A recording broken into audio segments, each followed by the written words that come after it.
बघा, रमेश आणि सुधाने एका वर्षाकरता सारखी रक्कम वेगवेगळ्या ठिकाणी ठेव म्हणून ठेवली. रमेशला दसादशे 8 दराने व सुधाला, लक्षात घ्या, व सुधाला 7.5 दराने सरळ व्याज मिळालं. जर रमेशला सुधापेक्षा 500 रुपये जास्त मिळाले असतील तर रमेशने एकूण किती रक्कम बँकेत ठेवली होती? प्रश्न सविस्तर समजेल अशा भाषेत समजावून सांगा सर. मित्रांनो, प्रश्नकर्त्या विद्यार्थ्याने, हे विद्यार्थी कधी कधी वाटते माझी परीक्षा घेतात. सरळ व्याज प्रश्नकर्त्या विद्यार्थ्याने पर्याय दर्शवले नाही. लक्षात घ्या लेकरांनो, सरळ व्याज काढण्याचं सूत्र आहे म गुणिला द गुणिला क आणि याला भागीला 100. ओके, लक्षात घ्या. इथं सरळ व्याजातील फरक.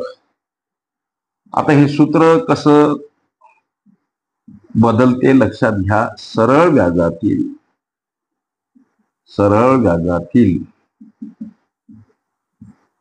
व्याजातील फरक बराबर इथं एकदा काय म गुणिला द गुणिला क भागीला 100, इथं वजा चिन्ह दोनदा म गुणिला द गुणिला क आणि भागीला 100. ही अशा पद्धतीची मांडणी का? हे एक म्हणजे काय हो, तर या रमेशला, दोन म्हणजे काय हो, तर या सुधाला मिळालेलं व्याज.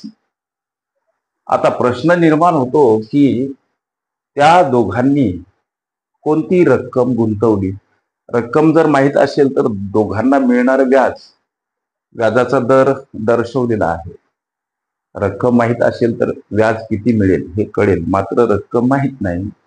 नसू द्या, दोघांनी वेगवेगळ्या ठिकाणी एका वर्षाकरता सारखी रक्कम ठेव म्हणून ठेवली.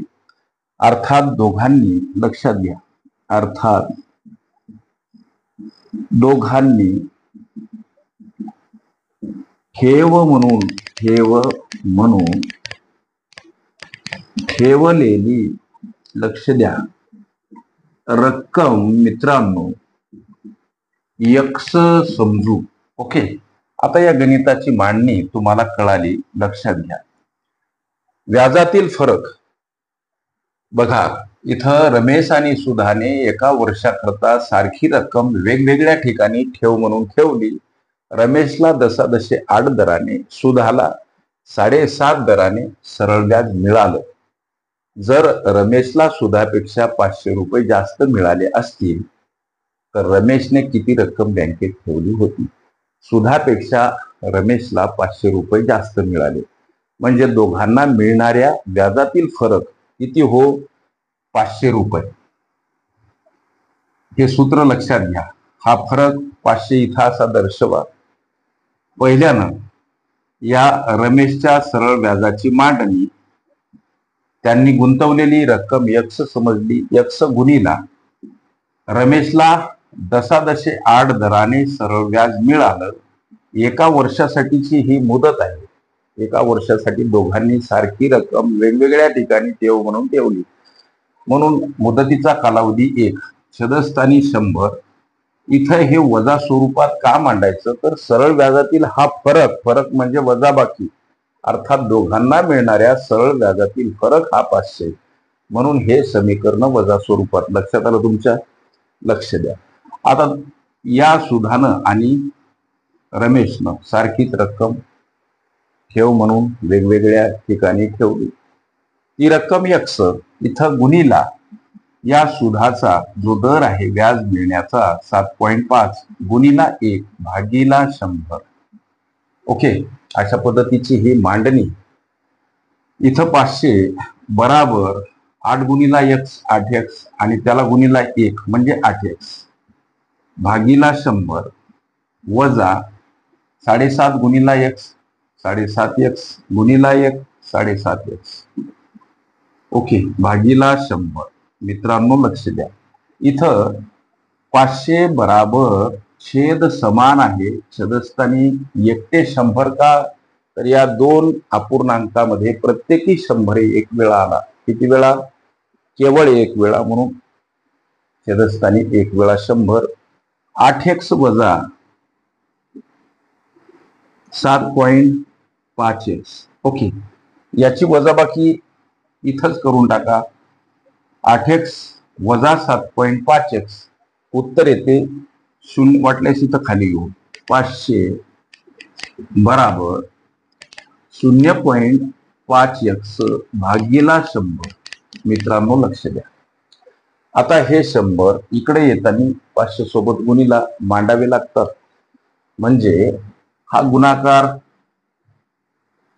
500 गुणीला 100, 500 गुणीला 100 बराबर आता 0.5x. ओके, लक्ष द्या मित्रांनो. 500 गुणीला 100 कडे येताना हे 0.5 आता भागीला स्वरूपात मांडावे लागतात सर. संख्या परस्पर विरुद्ध बाजूने जाताना एखाद्या पदासोबत गुणीला असेल, भागीला, हे सगळं तुमच्या पाठ झालं पाहिजे. लक्षात घ्या. आता इथं दशांश चिन्ह आहे छेदामध्ये.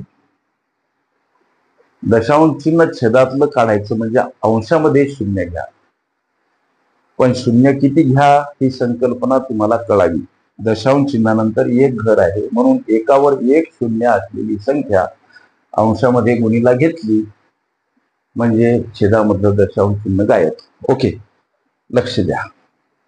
वाटल्यास इथं हे दशांश चिन्ह गायब, इथं गुणीला 10 घ्या किंवा 1 0 वाढवा, अर्थ एकच. ओके, आता हे दशांश चिन्ह चाललं गेलं. मित्रांनो, हा भाग या अंकाच्या डावीकडे असलेल्या शून्याला काही अर्थ नाही.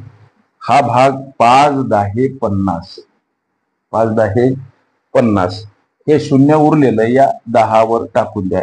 म्हणजे इथं 100 आणि इथं 1000 यांचा गुणाकार. लक्षात घ्या, 100 गुणीला हे इथं 1000 बराबर x, आणि हा गुणाकार लेकरांनो किती येतो? 100 गुणीला 1000 बराबर x, अर्थात त्यांनी गुंतवलेली रक्कम. 1 1 1 आणि हे 3 2 5 0. लक्षात घ्या, बराबर x. त्यांनी दोघांनी गुंतवलेली रक्कम सारखीच आहे. प्रश्नामध्ये रमेशने एकूण किती रक्कम बँकेत ठेवली होती? रमेशने काय आणि सुधाने काय, दोघांनी समान रक्कम वेगवेगळ्या ठिकाणी ठेव म्हणून ठेवली. ती रक्कम 1 लाख रुपये हे या प्रश्नाचं उत्तर. प्रश्नकर्त्या विद्यार्थ्याने पर्याय दर्शवले नव्हते. प्रस्तुत प्रश्नाचं उत्तर, रमेशने एकूण किती रक्कम बँकेत ठेवली होती? 1 लाख रुपये हे या प्रश्नाचं उत्तर आहे. ओके, सरळ व्याज, चक्रवाढ व्याज, रास, मुद्दल, मुदत आणि व्याज दर काढणे ह्या माझ्या प्लेलिस्ट अवश्य बघा. त्यामध्ये विविध स्पर्धकांनी विचारल्या संभाव्य अशा असंख्य प्रश्नांचा सराव तुम्हाला करता येईल. काही आव्हानात्मक प्रश्न असतील तर कॉमेंटच्या माध्यमातून न विचारता ह्या माझ्या व्हॉट्सअप नंबरवर ते प्रश्न टाका. त्या प्रश्नांचं निरसन तात्काळ केलं जाईल. व्हॉट्सअप नंबरवरच का टाकायचे हो प्रश्न सर? लेकरांनो, त्या कॉमेंट सेक्शन मध्ये तुम्ही पाठवलेला प्रश्न वहीत उतरवा. वहीवर त्याचं मनन चिंतन करा. त्याच्यामध्ये काही वेळ घाला, पुन्हा त्या कॉमेंट सेक्शन मध्ये टाईप करा. एकंदरीत सारी दगदग. म्हणून ह्या माझ्या नंबरवर तुम्हाला येणाऱ्या अडचणी अवश्य पाठवा. त्या प्रश्नांचं निरसन तात्काळ केलं जाईल. ओके.